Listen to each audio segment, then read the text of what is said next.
രാഹുൽ ഗാന്ധിയുടെ രണ്ട് വെളിപ്പെടുത്തലുകളാണോ നമ്മളിന്ന് പറയാൻ പോകുന്നത്.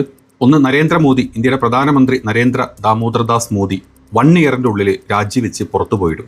അതല്ലെങ്കിൽ ഇന്ത്യ ഗവൺമെൻറ് അല്ലെങ്കിൽ ഇന്ത്യ ഭരിച്ചുകൊണ്ടിരിക്കുന്ന ഇപ്പോഴത്തെ RSS സംഘപരിവാർ ഗവൺമെൻറ് 1 ഇയറിൻ്റെ ഉള്ളിൽ താഴെ വീണിടും. ഇനി അതും അല്ലെങ്കിൽ ഇന്ത്യ ഇതുവരെ കാണാത്ത, സ്വാതന്ത്ര്യത്തിന് ശേഷം ഇന്ത്യ ഇതുവരെ കാണാത്ത ഒരു ഫിനാൻഷ്യൽ ക്രൈസിസിലോട്ട് നമ്മൾ പോകുകയും ചെയ്യും. അതിൻ്റെ ഭാഗമായിട്ട് ഇന്ത്യയിൽ ഏറ്റവും വലിയൊരു അടിയന്തരാവസ്ഥ ഇതാ വരാൻ പോകുന്നു എന്നാണ് രാഹുൽ ഗാന്ധി ഇന്നലെ പറഞ്ഞിട്ടുള്ളത്. इंस्टीट्यूशनल रिवोल्ट हो रहा है तो आप सोचती हैं कि इलेक्शन कमीशन फुली कंट्रोल्ड है. वो 3 साल पहले फुली कंट्रोल्ड है. चीफ इलेक्शन कमिश्नर के मैसेजेस मेरे पास आ रहे हैं. Head of intelligence system, senior judiciary, सारों के सारे रिवोल्ट कर रहे हैं, इंफॉर्मेशन दे रहे हैं हमें. तो जो कंट्रोल का सिस्टम था एक तरफ से वो कोलैप्स कर रहा है. लोगों को दिख रहा है कि जनता का प्रेशर अब ऐसा भयंकर आएगा, अगर हम इस रास्ते पे चलते गए तो हमारे लिए रिस्क हो जाएगा. आप क्या सोचते हो? अगर जनता को मालूम है कि इलेक्शन सिस्टम रिग्ड है, जनता में गुस्सा आ गया, आप क्या सोचते हो कि इलेक्शन कमिश्नर को डर नहीं लगेगा? तो अब क्या हो रहा है, सिस्टम अंदर से ऐसे हिल रहा है. सिस्टम मुझे इंफॉर्मेशन दे रहा है, मोदी जी के बारे में, शाह जी के बारे में, उनके बेटों के बारे में, मिनिस्टर्स के बारे में, अजीत डोवल के बारे में पूरा इंफॉर्मेशन है. धड़ाधड़ हमारे सिस्टम से आ रहा है. अब ये हो सकता है कि जनता के प्रेशर को ये सप्रेस करने की कोशिश करें, इमरजेंसी जैसी चीज करते हैं.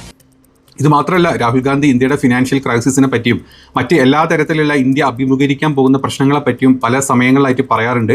ആ സമയത്ത് രാഹുൽ ഗാന്ധിനെ പപ്പു എന്ന് വിളിച്ച് കളിയാക്കുന്ന സംഘപരിവാരങ്ങളെ നമ്മൾ കണ്ടിട്ടുള്ളത്. അത് കഴിഞ്ഞ് 1, 2, 3 മാസത്തിൻ്റെ അകത്ത് ഈ പറഞ്ഞ കാര്യങ്ങളൊക്കെ നടക്കാറുണ്ട്. ഇത് നടക്കുന്ന സമയത്ത് വല്ല പശുമ്പൻ്റെ പേര് പറഞ്ഞിട്ടോ അതല്ലെങ്കിൽ എന്തെങ്കിലും അമ്പലത്തിൻ്റെ പേരും പറഞ്ഞിട്ടോ ഏതെങ്കിലും രീതിയിലുള്ള വർഗീയതത്തിൻ്റെ ഇടയിൽ കൂടെ കുത്തിച്ചീരി അല്ലെങ്കിൽ മോദിക്ക് കുറച്ച് ദിവ്യ പൗരുഷം പുരുഷത്വം വിലൊക്കെ കൊടുത്ത് അല്ലെങ്കിൽ ദൈവത്വമൊക്കെ കൊടുത്തിട്ട് അതങ്ങ് മറയ്ക്കാറാണ് ഇന്ത്യ ഗവൺമെൻറ് എപ്പോഴും ചെയ്യാറ്. പക്ഷേ ഇപ്രാവശ്യത്തെ വെളിപ്പെടുത്തൽ അല്ലെങ്കിൽ രാഹുൽ ഗാന്ധിയുടെ പ്രവചനങ്ങൾ എന്ന് പറഞ്ഞു കഴിഞ്ഞാൽ വെറുതെ അങ്ങ് പറഞ്ഞു പോകുന്നത് മാത്രമല്ല, അതിന് കാരണമായിട്ടുള്ള കുറച്ച് കാര്യങ്ങളും കൂടെ രാഹുൽ ഗാന്ധി ഇവിടെ പറഞ്ഞു വെക്കുന്നുണ്ട്. കുറച്ച് കാലങ്ങളായിട്ട് രാഹുൽ ഗാന്ധി എപ്പോഴും പറയുന്ന കാര്യങ്ങളുണ്ട്. നമ്മുടെ ഇലക്ഷൻ കമ്മീഷൻ, നമ്മുടെ ED, നമ്മുടെ NIA, നമ്മുടെ CBI, നമ്മുടെ ജുഡീഷ്യറി, ഇതെല്ലാം സംഘപരിവാർ വിലക്കെടുത്ത് കഴിഞ്ഞിട്ടുള്ള സ്ഥാപനങ്ങൾ മാത്രമാണ്, വെറും പേരിന് പ്രവർത്തിക്കുന്ന സ്ഥാപനങ്ങളാണെന്ന് പലവട്ടം പറഞ്ഞിട്ടുണ്ട്.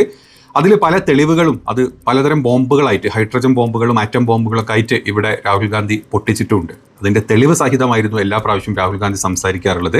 അതിനെ കവർ ചെയ്യാൻ വേണ്ടി നമ്മുടെ ഗവൺമെൻറ് വാ മൂടി കെട്ടി, അല്ലെങ്കിൽ 12 വർഷമായിട്ട് വാ മൂടി കെട്ടിയിട്ടുള്ള പ്രധാനമന്ത്രിനെയും അതിനെ സപ്പോർട്ട് ചെയ്യുന്ന സംഘപരിവാരങ്ങളെ നമ്മൾ കണ്ടിട്ടുള്ളൂ. പക്ഷേ ഇന്ന് രാഹുൽ ഗാന്ധി പറഞ്ഞിട്ടുള്ള കാര്യം, ഈ പറഞ്ഞിട്ടുള്ള ഗ്രൂപ്പുകൾ, അതായത് ED, NIA, CBI, ജുഡീഷ്യറി, നമ്മുടെ ഇലക്ഷൻ കമ്മീഷൻ, ഇവർക്ക് പോലും പേടിയായി തുടങ്ങിയിട്ടുണ്ട്. അതായത് രാജ്യത്തെ ജനങ്ങൾ ഇവർക്കെതിരെ സംസാരിച്ച് തുടങ്ങി. വലിയ രീതിയിൽ രാജ്യത്തെ ജനങ്ങൾ ഈ ഉദ്യോഗസ്ഥന്മാർക്കെതിരെ സംസാരിച്ച് തുടങ്ങി, ഡിപ്പാർട്ട്മെന്റുകൾക്കെതിരെ സംസാരിച്ച് തുടങ്ങിയിട്ടുണ്ട്. ഏത് സമയം ജനങ്ങൾ ഒരു പ്രക്ഷോഭത്തിലോട്ട് ഇറങ്ങും എന്നുള്ള പേടിയിലാണ് ഇപ്പം ഈ സ്ഥാപനങ്ങളിലുള്ള ഉദ്യോഗസ്ഥർ എന്നാണ് പറയുന്നത്. അതായത് ഈ സ്ഥാപനങ്ങളിലെ ഉദ്യോഗസ്ഥർ തന്നെ 2 ഭാഗങ്ങളായിട്ട് പിരിഞ്ഞു. അവർ പരസ്പരം ഒരു ഇന്റേണൽ ക്ലാഷ് വന്നുകൊണ്ടിരിക്കുന്നുണ്ട് എന്നാണ് പറഞ്ഞത്. സ്ഥാപനപരമായിട്ടുള്ള കലാപം, അതായത് ഇൻസ്റ്റിറ്റ്യൂഷണൽ റിവോൾട്ട് എന്നതിന് പറയും. ഇതാണ് ഇപ്പോൾ നമ്മുടെ നാട്ടിലെ ഇത്തരം സ്ഥാപനങ്ങളുടെ അകത്ത് നടക്കുന്നത് എന്നാണ് പറയുന്നത്. ഇതിൻ്റെ മെയിൻ കാരണം രാജ്യത്തെ ജനങ്ങൾക്ക് കാര്യങ്ങൾ മനസ്സിലായി, അവരിപ്പോൾ പേടിക്കുന്നുണ്ട്. അതായത് ഇത്രയും കാലം മോദിക്ക് പണിയെടുത്ത് അല്ലെങ്കിൽ BJPക്ക് വേണ്ടി പണിയെടുക്കുന്നതിന് ഞങ്ങൾക്ക് പണി കിട്ടും എന്നുള്ള തോന്നൽ വന്നതുകൊണ്ടാണ് ഇവരുടെ അകത്ത് തന്നെ ഇത്തരത്തിലുള്ള കലാപങ്ങൾ വന്നു തുടങ്ങിയിട്ടുള്ളതും. ഈ കലാപങ്ങളുടെ ഭാഗമായിട്ട് ഇതിനകത്ത് നടക്കുന്ന ചെറ്റത്തരങ്ങൾ, അങ്ങനെ തന്നെ പറയും, ഇതിനകത്ത് നടക്കുന്ന കൊള്ളരുതായ്മ, ഇതിനകത്ത് നടക്കുന്ന കള്ളപ്പരിപാടികൾ ഓരോന്നായിട്ട് രാഹുൽ ഗാന്ധി അറിഞ്ഞു തുടങ്ങിയിട്ടുണ്ട്. അതല്ലെങ്കിൽ അവിടുത്തെ ഉദ്യോഗസ്ഥർ, അതായത് പ്രധാനമന്ത്രി മോദി കഴിഞ്ഞാൽ അല്ലെങ്കിൽ അവന്മാർ കാണിക്കുന്ന ഈ കൊള്ളരുതായ്മക്കെതിരെ സംസാരിക്കുന്ന ഇത്തരത്തിലുള്ള ഉദ്യോഗസ്ഥർ രാഹുൽ ഗാന്ധിക്ക് അവിടെ നടക്കുന്ന ചെറ്റത്തരങ്ങളുടെ ഡീറ്റെയിൽസ് അത് ചോർത്തി കൊടുക്കുന്നുണ്ട് എന്നാണ് പച്ചക്ക് രാഹുൽ ഗാന്ധി ഇന്നലെ ഒരു വേദിയിൽ പറഞ്ഞിട്ടുള്ളത്. इंस्टीट्यूशनल रिवोल्ट हो रहा है तो आप सोचती हैं कि इलेक्शन कमीशन फुली कंट्रोल्ड है. वो 3 साल पहले फुली कंट्रोल्ड है. चीफ इलेक्शन कमिश्नर के मैसेजेस मेरे पास आ रहे हैं. Head of intelligence system, senior judiciary, सारों के सारे रिवोल्ट कर रहे हैं, इंफॉर्मेशन दे रहे हैं हमें. तो जो कंट्रोल का सिस्टम था एक तरफ से वो कोलैप्स कर रहा है. ഈ പറഞ്ഞതിൻ്റെ ഒരു തർജ്ജമ ഞാൻ പറയാൻ കേട്ടോ. രാജ്യത്തെ പ്രധാന സ്ഥാപനങ്ങളുടെ മേലുള്ള നിയന്ത്രണം, അതായത് മോദിയുടെ നിയന്ത്രണം നഷ്ടപ്പെട്ടിരിക്കുകയാണെന്നും ഉള്ളിൽ നിന്നും ഒരു ഇൻസ്റ്റിറ്റ്യൂഷണൽ റിവോൾട്ട്, അതായത് സ്ഥാപനപരമായിട്ടുള്ള കലാപം നടന്നുകൊണ്ടിരിക്കുകയാണെന്നും രാഹുൽ ഗാന്ധി അവകാശപ്പെട്ടിട്ടുണ്ട്. മുഖ്യ തെരഞ്ഞെടുപ്പ് കമ്മീഷൻ, ചീഫ് ഇലക്ഷൻ കമ്മീഷണർ, മുതിർന്ന ജുഡീഷ്യറി, ഇന്റലിജൻസ് സിസ്റ്റം മേധാവികൾ തുടങ്ങിയ ഉന്നത ഉദ്യോഗസ്ഥർ തനിക്ക് നേരിട്ട് സന്ദേശങ്ങൾ അയക്കുന്നുണ്ടെന്നും ഇത് രഹസ്യ വിവരങ്ങളായിട്ട് നൽകുന്നുണ്ടെന്നും എന്നും കൂടെ രാഹുൽ ഗാന്ധി ഇതിൻ്റെ കൂടെ പറയുന്നുണ്ട്. ഇതിൽ ആരൊക്കെയാണ് കൊടുക്കുന്നത്, അല്ലെങ്കിൽ ആർക്കെതിരെ അല്ലെങ്കിൽ ആരെ സംബന്ധിച്ചിട്ടുള്ള ഡീറ്റെയിൽസ് ആണ് കൊടുക്കുന്നത് എന്നുള്ളതും കൂടെ രാഹുൽ ഗാന്ധി ഇതിൻ്റെ കൂടെ കൂട്ടിച്ചേർക്കുന്നുണ്ട്. लोगों को दिख रहा है कि जनता का प्रेशर अब ऐसा भयंकर आएगा, अगर हम इस रास्ते पे चलते गए तो हमारे लिए रिस्क हो जाएगा। आप क्या सोचते हो, अगर जनता को मालूम है कि इलेक्शन सिस्टम रिग्ड है, जनता में गुस्सा आ गया, आप क्या सोचते हो कि इलेक्शन कमिश्नर को डर नहीं लगेगा? तो अब क्या हो रहा है, सिस्टम अंदर से ऐसे हिल रहा है, सिस्टम मुझे इंफॉर्मेशन दे रहा है। അതായത് ഉദ്യോഗസ്ഥർക്കിടയിലെ സമ്മർദ്ദമാണ് ഇതിനുള്ള കാരണം. രാഹുൽ ഗാന്ധിയുടെ അഭിപ്രായത്തിൽ ജനങ്ങളുടെ ഭാഗത്തു നിന്നും പ്രതിരോധം ശക്തമാകാൻ പോവുകയാണെന്ന് ഉദ്യോഗസ്ഥർക്ക് ഇപ്പോൾ മനസ്സിലായിട്ടുണ്ട്. തെരഞ്ഞെടുപ്പുകൾ സുതാര്യമല്ലെന്ന് തോന്നുകയും സാമ്പത്തിക പ്രതിസന്ധി വർദ്ധിക്കുകയും ചെയ്യുമ്പോൾ നാളെ എന്ത് സംഭവിക്കും എന്ന ഭയമാണ് ഉദ്യോഗസ്ഥരിൽ ഉണ്ടാകുന്നത് എന്നാണ് രാഹുൽ ഗാന്ധി പറഞ്ഞിട്ടുള്ളത്. ഇനി അതുമാത്രമല്ല, അമിത്ഷായുടെ മക്കള് അല്ലെങ്കിൽ നമ്മുടെ രാജ്യം ഭരിക്കുന്ന ഈ നേതാക്കളുടെയൊക്കെ മക്കൾ പല രീതിയിലും പല വലിയ വലിയ പൊസിഷനുകളിലും വലിയ സ്ഥാനങ്ങളിൽ ഇരിക്കുന്നുണ്ട്. അവരെ കുറിച്ചിട്ട് അജിത് ഡോവൽ, പ്രധാനമന്ത്രി എന്നിവരെ കുറിച്ചുള്ള വിവരങ്ങളാണ് ഏറ്റവും കൂടുതൽ ഈ പറഞ്ഞ ഉദ്യോഗസ്ഥർ തനിക്ക് നൽകുന്നത്. അമിത്ഷാ, മന്ത്രിമാരുടെ മക്കള്, അജിത് ഡോവൽ, പ്രധാനമന്ത്രി മോദി എന്നിവരെ കുറിച്ചുള്ള വിവരങ്ങൾ സിസ്റ്റത്തിൽ നിന്ന് തനിക്ക് നിരന്തരം ലഭിച്ചുകൊണ്ടിരിക്കുന്നുണ്ടെന്നും അദ്ദേഹം അവകാശപ്പെടുന്നുണ്ട്. തൻ്റെ പക്കൽ എത്രത്തോളം വിവരം ഉണ്ടെന്ന് മോദിജിക്ക് നല്ലപോലെ അറിയാം. അതുകൊണ്ടൊക്കെ തന്നെയാണ് മോദിജി തന്നോട് കണ്ണിന് നേരെ സംസാരിക്കാൻ പോലും പേടിക്കുന്നത്. അല്ലെങ്കിൽ ഒരു പാർലമെന്റ് സെഷൻ വരുന്ന സമയത്തും മറ്റ് ഏതെങ്കിലും രീതിയിലുള്ള ചോദ്യങ്ങൾ രാഹുൽ ഗാന്ധിയുടെ ഭാഗത്തു നിന്ന് ഉണ്ടാവും എന്നുള്ള ഉറപ്പുള്ളത് കൊണ്ട്, അത് മോദിജിക്ക് നല്ല വ്യക്തമായിട്ട് അറിയുന്നത് കൊണ്ട് തന്നെയാണ് മോദിജി ഒരു രീതിയിലും രാഹുൽ ഗാന്ധിൻ്റെ മുമ്പിൽ പോയി പെടാത്തതും പെട്ടണമെങ്കിൽ തന്നെ മിണ്ടാതെ ഒഴിഞ്ഞു പോകുന്നതിനുള്ള കാരണം ഇതാണ് എന്നാണ് രാഹുൽ ഗാന്ധി പറഞ്ഞിട്ടുള്ളത്. വലിയ വെളിപ്പെടുത്തലുകൾ, ആരോപണങ്ങളല്ല, ഇതൊന്നും ആരോപണങ്ങളല്ല, വെളിപ്പെടുത്തലാണ്. നമ്മുടെ സിസ്റ്റത്തിൻ്റെ അകത്ത് നടക്കുന്ന കാര്യങ്ങളാണ്. ഇന്ത്യയുടെ സമ്പദ് വ്യവസ്ഥ എത്രത്തോളം ആണ് മുന്നോട്ട് പോകുന്നത് നമ്മൾ കണ്ടിട്ടുണ്ട്. ഇന്ത്യ ഏറ്റവും വലിയ സാമ്പത്തിക ശക്തിയായിട്ട് ഉയരുന്നു എന്നൊക്കെ പറയുന്ന സമയത്ത് തന്നെ നമ്മൾ ഏറ്റവും ബാക്കെൻഡിലാണ് ഇപ്പം പോയിക്കൊണ്ടിരിക്കുന്നത്. നമ്മുടെ സമ്പദ്ഘടനയുടെ വളർച്ച വലിയ രീതിയിൽ താഴോട്ട് ഇടിഞ്ഞിട്ടുണ്ട്. നമ്മുടെ രൂപയുടെ മൂല്യം ഇടിഞ്ഞുകൊണ്ടിരിക്കുന്നത് നമ്മൾ കാണുന്നുണ്ട്. ചരിത്രത്തിലെ തന്നെ ഏറ്റവും വലിയ റെക്കോർഡ് വേഗത്തിലാണ് നമ്മുടെ രൂപയുടെ മൂല്യം ഇടിയുന്നത്. നമ്മുടെ ഫോറിൻ ഇൻവെസ്റ്റ്മെൻറ്റ് ഏകദേശം 30 ബില്യൺ USD ഫോറിൻ ഇൻവെസ്റ്റ്മെൻറ്റിൻ്റെ റിവേഴ്സ് നടന്നിട്ടുണ്ട് കഴിഞ്ഞ ഒരു 40 മാസത്തിൻ്റെ അകത്ത്. അതുമാത്രമല്ല, നമ്മുടെ ജോബ് ഇല്ലാത്ത ഒരു അവസ്ഥ, അതുപോലെ തന്നെ IT കമ്പനികളിലെ സാലറി ഇഷ്യൂസ്, അതുപോലെ തന്നെ IT കമ്പനികളിലെ ജീവിതത്തിലെ ഈ ചെലവുകൾക്കനുസരിച്ചുള്ള സാലറി ഹൈക്ക് നമ്മുടെ നാട്ടിൽ വരാത്തതിൻ്റെ അവസ്ഥ, ജോലി കിട്ടാത്ത അവസ്ഥ, ഒരുപാട് കാര്യങ്ങൾ നമ്മുടെ നാട്ടിൽ നടക്കുന്നുണ്ട്. ഈ പ്രതിസന്ധി രൂക്ഷമായിക്കൊണ്ടിരിക്കുകയാണ്. ഇത് ഉദ്യോഗസ്ഥർ തിരിച്ചറിഞ്ഞതുകൊണ്ടാണ് രാഹുൽ ഗാന്ധിക്ക് ഈ ഡീറ്റെയിൽസ് കിട്ടുന്നത് എന്നാണ് രാഹുൽ ഗാന്ധി പറഞ്ഞിട്ടുള്ളത്. അത് മാത്രമല്ല, മറ്റ് ഒരു അറിയിപ്പ് തന്നിട്ടുള്ള ഒരു സാമ്പത്തിക സുനാമി നമ്മുടെ നാട്ടിൽ വരാൻ പോവുകയാണ്.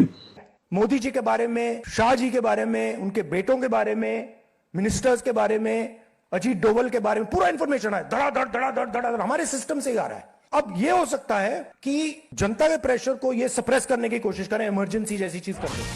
അതായത് യുദ്ധം തുടങ്ങുന്നതിന് മുമ്പും രാഹുൽ ഗാന്ധി പറഞ്ഞിരുന്നു ഒരു വലിയ ക്രൈസിസിലോട്ട് നമ്മൾ വരും, അതിനനുസരിച്ചിട്ടുള്ള കാര്യങ്ങളെ ജനങ്ങളോട് ധരിപ്പിക്കാവൂ എന്ന് രാഹുൽ ഗാന്ധി അന്ന് പറഞ്ഞപ്പോൾ മോദിയുടെ ഗവൺമെന്റും പറഞ്ഞു ഇന്ത്യക്ക് ഒരു കുഴപ്പം വരാൻ പോകുന്നില്ല, നമ്മൾ സ്ട്രോങ് ആണ്, നമ്മുടെ കയ്യിൽ എല്ലാ തരത്തിലുള്ള റിസർവ്സ് നമ്മുടെ കയ്യിലുണ്ട്, അത് പെട്രോൾ ആണെങ്കിലും ഗോൾഡ് ആണെങ്കിലും ഒക്കെ ഉണ്ടെന്ന് പറഞ്ഞു. ഇലക്ഷനും ബാക്കി കാര്യങ്ങളൊക്കെ കഴിഞ്ഞ് ഞങ്ങൾക്ക് കിട്ടേണ്ടതൊക്കെ കിട്ടിക്കഴിഞ്ഞപ്പോൾ മോദിജി വന്ന് നിങ്ങളുടെ കാല് പിടിച്ച് കരഞ്ഞു. മക്കളെ സ്വർണം വാങ്ങിക്കരുത്, മക്കളെ വിദേശയാത്ര ചെയ്യരുത്, മക്കളെ പാചകവാതകങ്ങൾ കുറച്ചേ ഉപയോഗിക്കാവൂ, മക്കളെ എണ്ണ യൂസ് ചെയ്യരുത്, അങ്ങനെ പലതരത്തിലുള്ള ഗിമിക്കുകൾ വന്ന് സംസാരിച്ചു. ഇത് രാഹുൽ ഗാന്ധി ആദ്യമേ പറഞ്ഞതായിരുന്നു, ശ്രദ്ധിക്കണം, അല്ലെങ്കിൽ ഇത് മുമ്പേ പറയേണ്ട ഒരു കാര്യമായിരുന്നു. അപ്പോൾ അതവിടെ നിൽക്കുന്നുണ്ട്. അതിൻ്റെ ഭാഗമായിട്ട് തന്നെ ഒരു സാമ്പത്തിക സുനാമി നമ്മുടെ രാജ്യത്തോട്ട് വരാൻ പോകുന്നുണ്ട്. അത് പറഞ്ഞിട്ടുള്ള ചില കാര്യങ്ങൾ ഇങ്ങനെയാണ്. ജനങ്ങൾ തങ്ങളുടെ ജീവിതത്തിൽ ഇന്നേ വരെ കണ്ടിട്ടില്ലാത്ത തരത്തിലുള്ള ഒരു വലിയ സാമ്പത്തിക സുനാമി, എക്കണോമിക് ക്രൈസിസ് രാജ്യത്ത് വരാൻ പോവുകയാണെന്ന് ഉള്ളൊരു മുന്നറിയിപ്പ് രാഹുൽ ഗാന്ധി നൽകുന്നുണ്ട്. അന്താരാഷ്ട്ര സമ്പദ് വ്യവസ്ഥയിൽ നിന്നുള്ള ആഘാതങ്ങളിൽ നിന്നും ഇന്ത്യയെ സംരക്ഷിച്ചിരുന്നത് ഷെയ്ഖ് അബ്സോബ് സംവിധാനം, ആ സംവിധാനം BJP നീക്കം ചെയ്തതാണ് ഇതിന് കാരണമെന്നും അദ്ദേഹം പറയുന്നുണ്ട്. നമ്മുടെ സമ്പദ് വ്യവസ്ഥ അതായത് 2008 ക്രൈസിസ് നമ്മൾ കണ്ടിട്ടുണ്ട്, 2013 ഒരു ക്രൈസിസ് വന്നിട്ടുണ്ട്. ഈ ക്രൈസിസ് ഒക്കെ വന്ന സമയത്തും നമ്മുടെ സമ്പദ് വ്യവസ്ഥ ഉലയാതെ പിടിച്ചു നിർത്തിയിട്ടുള്ളത് നമ്മുടെ സാമ്പത്തിക ശാസ്ത്രം കൊണ്ട് തന്നെ ആയിരുന്നു. അതിൻ്റെ മുഖ്യ അതിന് ചുക്കാൻ പിടിച്ച ആൾ നമ്മുടെ മുൻ പ്രധാനമന്ത്രിയായിട്ടുള്ള മൻമോഹൻ സിംഗ് ആയിരുന്നു. ഇപ്പോഴും നമ്മൾ അദ്ദേഹത്തിൻ്റെ ഒരു സാമ്പത്തിക അടിസ്ഥാനത്തിൽ തന്നെ മുന്നോട്ട് പോകുന്നു. അതിൽ വലിയ രീതിയിലുള്ള സ്വകാര്യവൽക്കരണങ്ങളും മറ്റ് പല രീതിയിലുള്ള ഗിമിക്കുകളും കാണിച്ച് നമ്മുടെ ആ അടിത്തറ ഇല്ലാണ്ടാക്കിയിട്ടുണ്ട് നമ്മുടെ മോദി സർക്കാർ. അതുകൊണ്ട് തന്നെ നിങ്ങൾ കരുതിയിരുന്നോ, ഇന്ത്യ കംപ്ലീറ്റ്ലി പൊട്ടാൻ പോകുന്ന ഒരു അവസ്ഥയിലോട്ടാണ് വരുന്നത് എന്നാണ് രാഹുൽ ഗാന്ധി പറഞ്ഞിട്ടുള്ളത്. അതുമാത്രമല്ല, ഈ ഒരു അവസ്ഥ വന്നു കഴിഞ്ഞാൽ, ഈ ഒരു 1 ഇയറിൻ്റെ ഉള്ളിൽ ഈ ഒരു അവസ്ഥയിലോട്ട് ഇന്ത്യ എത്തിക്കഴിഞ്ഞാൽ അടിയന്തരാവസ്ഥ, അതല്ലെങ്കിൽ മോദിയുടെ രാജി എന്നാണ് രാഹുൽ ഗാന്ധി പറഞ്ഞിട്ടുള്ളത്. അതായത് ഒരു സാഹചര്യത്തിൽ രണ്ട് കാര്യങ്ങൾ മാത്രമേ ഈ സാഹചര്യത്തിൽ സംഭവിക്കുകയുള്ളൂ. ഒന്ന്, രാഹുൽ ഗാന്ധി പൂർണ്ണ ആത്മവിശ്വാസത്തോടെ വിലയിരുത്തുന്നുണ്ട്. ഒന്നുകിൽ ജനങ്ങളെ സമ്മർദ്ദത്തിനെ അടിച്ചമർത്തണം, അതായത് ജനങ്ങൾ സംസാരിച്ചു കഴിഞ്ഞാൽ അവരെ അടിച്ചമർത്താൻ വേണ്ടിയിട്ട് രാജ്യത്ത് ഒരു പൂർണ്ണ അടിയന്തരാവസ്ഥ ഏർപ്പെടുത്തിയേക്കും പല കാലങ്ങളിലോട്ട്. ഇനി അതല്ലെങ്കിൽ മോദി ഈ ഒരു 1 ഇയറിൻ്റെ അകത്ത് രാജിക്കത്ത് നൽകി, അല്ലെങ്കിൽ മോദി ഗവൺമെൻറ് തന്നെ താഴെ ഇറങ്ങാൻ, മോദി രാജി നൽകി ഈ ഒരു സ്ഥാനത്ത് നിന്നും ജനങ്ങളുടെ ചോദ്യങ്ങൾ പേടിച്ചിട്ട് മിണ്ടാൻ പറ്റാണ്ട് മോദി ഇറങ്ങിപ്പോകാനുള്ള ചാൻസസ്. ഈ രണ്ട് കാര്യങ്ങളാണ് ഇനി ഇന്ത്യ അഭിമുഖീകരിക്കാൻ പോകുന്ന കാര്യങ്ങൾ എന്നാണ് രാഹുൽ ഗാന്ധി കൂട്ടിച്ചേർത്തിട്ടുള്ളത്. നമ്മൾ ചിന്തിച്ചു കഴിഞ്ഞാൽ, അതായത് ഇന്റേണൽ സിസ്റ്റത്തിൻ്റെ അകത്ത്, ഇന്ത്യയുടെ ഇന്റേണൽ സിസ്റ്റത്തിൻ്റെ അകത്ത് ഉദ്യോഗസ്ഥർ ഒരു പ്രതിപക്ഷ നേതാവിന് അല്ലെങ്കിൽ ഒരു പ്രതിപക്ഷത്തോട്ട് ഈ പറഞ്ഞ രഹസ്യങ്ങൾ ചോർത്തുന്നുണ്ടെങ്കിൽ ചിന്തിച്ചാൽ മതി, ഒരു വലിയ രാഷ്ട്രീയ മാറ്റത്തിൻ്റെ തുടക്കം തന്നെയാണത്. അതായത് എല്ലാം അടക്കി പിടിച്ചിരിക്കുന്ന ഒരു സിസ്റ്റം കയ്യിൽ വെച്ചിട്ടാണ് ഇത്രയും കാലം മോദിജി അല്ലെങ്കിൽ നമ്മുടെ രാജ്യം ഭരിച്ചുകൊണ്ടിരുന്നത്. അതിൽ നിന്ന് മാറി ഉദ്യോഗസ്ഥർ ചിന്തിച്ചിട്ട് അവർ ഡീറ്റെയിൽസ് പുറത്തോട്ട് കൊടുക്കുന്നുണ്ട്, അല്ലെങ്കിൽ അത് പ്രതിപക്ഷ നേതാവിനെ അറിയിക്കുന്നുണ്ട് എന്നുണ്ടെങ്കിൽ നിങ്ങൾ ഉറപ്പിച്ചു വെച്ച ഒരു രാഷ്ട്രീയ മാറ്റം, ഒരു വലിയ മാറ്റം ഇന്ത്യയിൽ വരാനുള്ള ചാൻസസ് വളരെ ഹൈ ആണ്. ഇനി അത് മാത്രമല്ല, മൻമോഹൻ സിംഗിൻ്റെ അവസാന കാലങ്ങൾ, അതായത് 2012, 13, 14 കാലഘട്ടത്തിൽ ഇത്തരത്തിലുള്ള ഈ സിസ്റ്റത്തിനെ കംപ്ലീറ്റ് നമ്മുടെ പ്രതിപക്ഷത്തിരുന്ന BJP അന്ന് വിലക്കെടുത്തിരുന്നു. RSS പൈസ കൊടുത്ത് വിലക്കെടുത്തിരുന്നു, നമ്മൾ കണ്ടിട്ടുണ്ട്. അന്നാണ് ഏറ്റവും കൂടുതൽ ഇന്റേണലി നടക്കുന്ന കാര്യങ്ങൾ പ്രതിപക്ഷത്തോട്ട് ഒഴുകിക്കൊണ്ടിരുന്നത്, പണം കൊടുത്ത് വാങ്ങിച്ചതായിരുന്നു അന്ന്. അങ്ങനെയാണ് അന്നത്തെ ഗവൺമെന്റിന്റെ എതിരെ പലതരത്തിലുള്ള മൂവ്മെന്റുകൾ കൊണ്ടുവന്നിട്ട് ഈ ഒരു ഗവൺമെന്റിനെ മാറ്റിയത്, അല്ലെങ്കിൽ മാറ്റാൻ ജനങ്ങളുടെ അടുത്തോട്ട് അന്ന് ഒരു അവസരം കൊടുത്തത് ഇത്തരത്തിലുള്ള ഒരു ചോർച്ച, അതായത് ഇന്റേണൽ ചോർച്ചയായിരുന്നു. പക്ഷെ ഇന്ന് പണം കൊടുക്കാണ്ട് ജനങ്ങൾ രോക്ഷം ആയിട്ടുണ്ട്, അല്ലെങ്കിൽ ജനങ്ങൾ ഞങ്ങൾക്കെതിരെ തിരിയും എന്നുള്ള ചിന്തയോടുകൂടി അതേ രീതിയിൽ ഇന്റേണലി കാര്യങ്ങൾ, രഹസ്യങ്ങൾ പ്രതിപക്ഷത്തിന് എത്തുന്നൊരവസ്ഥ ഉണ്ടെങ്കിൽ ഇത് ഒരു വലിയ മാറ്റത്തിനുള്ള തുടക്കം തന്നെ ആയിരിക്കും. ഇനി വേറൊരു കാര്യമുണ്ട്, ഇത് ഒരു വലിയ വേദിയിൽ രാഹുൽ ഗാന്ധി ഒരു വലിയ വേദിയിലാണ് ഇത് പറഞ്ഞിട്ടുള്ളത്. അത്രയും ആത്മവിശ്വാസത്തോടെ, അത്രയും ജനങ്ങളുടെ മുമ്പിലോട്ട്, അത്രയും പത്രക്കാരുടെ മുമ്പിലോട്ടാണ് രാഹുൽ ഗാന്ധി ഈ കാര്യങ്ങൾ പറഞ്ഞിട്ടുള്ളത്. അപ്പം വെറുതെ തള്ളിക്കളയാൻ പറ്റുന്ന ഒരു കാര്യങ്ങളല്ല, രാജ്യം അഭിമുഖീകരിക്കുന്ന പ്രശ്നങ്ങളാണ്. അതിൻ്റെ ഭാഗമായിട്ട് രാഹുൽ ഗാന്ധി ഇത്രയും ഉറപ്പോടത് പറയുന്നുണ്ടെങ്കിൽ നമ്മൾ കാത്തിരുന്ന് തന്നെ കാണണം ഇനി ഇന്ത്യയിൽ വരാൻ പോകുന്ന സാമൂഹിക, സാമ്പത്തിക, രാഷ്ട്രീയ മാറ്റങ്ങൾ എത്രത്തോളം ആയിരിക്കും എന്നുള്ളത്. അപ്പോൾ നമുക്ക് ഇതിൻ്റെ ഡീറ്റെയിൽസ് നിങ്ങളുടെ അഭിപ്രായം എന്താണെന്നുണ്ടെങ്കിൽ താഴത്തൊന്ന് കമൻറ്റ് ചെയ്യണം. നമുക്ക് നോക്കാം യഥാർത്ഥ അവസ്ഥ എന്താണ് ഇന്ത്യയുടെ എന്നുള്ളത്. അടുത്ത വീഡിയോയിൽ കാണാം. മാക്സിമം സപ്പോർട്ട് ചെയ്യുക. ബൈ.